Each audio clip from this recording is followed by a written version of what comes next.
प्रधानमंत्री नरेंद्र मोदी की अगुवाई में cabinet committee on security (CCS) ने बुधवार को CA 45,696 करोड़ की लागत से 73 LCA तेजस MK के लड़ाकू विमान और 10 LCA तेजस MK ट्रेनर विमान की खरीद की करोड़ 1,202 करोड़ की अवसंरचना प्रतिबंध। पीएम की अध्यक्षता वाले CCS ने आज भारतीय वायुसेना के घरेलू लड़ाकू विमान LCA तेजस के बेड़े को मजबूत करने के लिए लगभग 48,000 करोड़ रुपए के सबसे बड़े स्वदेशी रक्षा खरीद सौदे को मंजूरी दे दी। यह सौदा भारतीय रक्षा विनिर्माण में आत्मनिर्भरता के लिए एक गेम चेंजर होगा, रक्षा मंत्री राजनाथ सिंह ने बुधवार शाम को ट्वीट किया। रक्षा मंत्री ने कहा कि तेजस आने वाले वर्षों में भारतीय वायुसेना के लड़ाकू बेड़े की रीढ़ बनने जा रहा है। लगभग 3 साल पहले भारतीय वायुसेना ने 83 तेजस विमानों की खरीद के लिए एक प्रारंभिक निविदा जारी की थी, जो कि एक 4.5 पीढ़ी का लड़ाकू जेट था।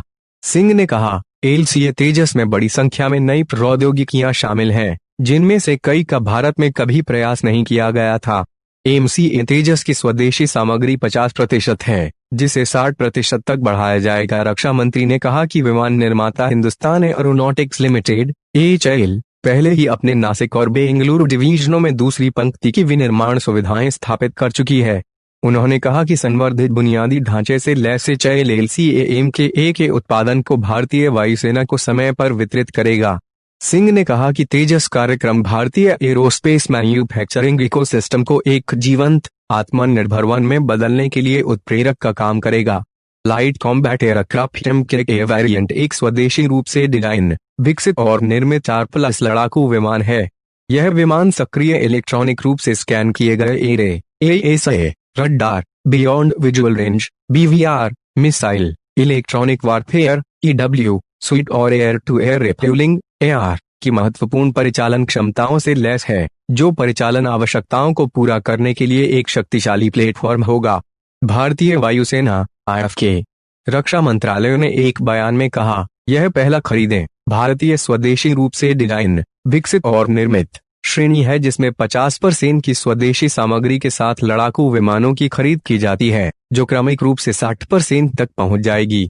मंत्रिमंडल ने परियोजना के तहत IF द्वारा बुनियादी ढांचे के विकास को भी मंजूरी दे दी है, ताकि वे अपने बेस डिपो में मरम्मत या सर्विसिंग को सक्षम कर सके, ताकि मिशन क्रिटिकल सिस्टम के लिए टर्नअराउंड समय कम हो जाए और परिचालन शोषण के लिए विमान की उपलब्धता बढ़े। यह IF को संबंधित ठिकानों पर मरम्मत के बुनियादी ढांचे की उपलब्धता के कारण बेड़े को अधिक कुशलतापूर्वक और प्रभावी ढंग से बनाए रखने में सक्षम करेगा। रक्षा मंत्रालय ने एक बयान में कहा, आत्मनिर्भर भारत अभियान के तहत भारत अपनी ताकत में लगातार वृद्धि कर रहा है, रक्षा क्षेत्र में उन्नत अत्याधुनिक तकनीकों और प्रणालियों का निर्माण, विकास और निर्माण कर रहा है। हिंदुस्तान एरोनॉटिक्स लिमिटेड (HAL) द्वारा लाइट कॉम्बैट एयरक्राफ्ट के निर्माण से आत्मनिर्भर भारत पहल को और अधिक बढ़ावा मिलेगा और देश में रक्षा उत्पादन और रक्षा उद्योग को बढ़ावा मिलेगा। इस खरीद में HAL के साथ डिजाइन और विनिर्माण क्षेत्रों में MSME सहित लगभग 5 और भारतीय कंपनियां काम करेंगी। यह कार्यक्रम भारतीय एरोस्पेस मैन्युफैक्चरिंग इकोसिस्टम को जीवंत, आत्मनिर्भर इकोसिस्टम में तब्दील करने के लिए एक उत्प्रेरक के रूप में काम करेगा। Please don't forget to like, comment, share and subscribe.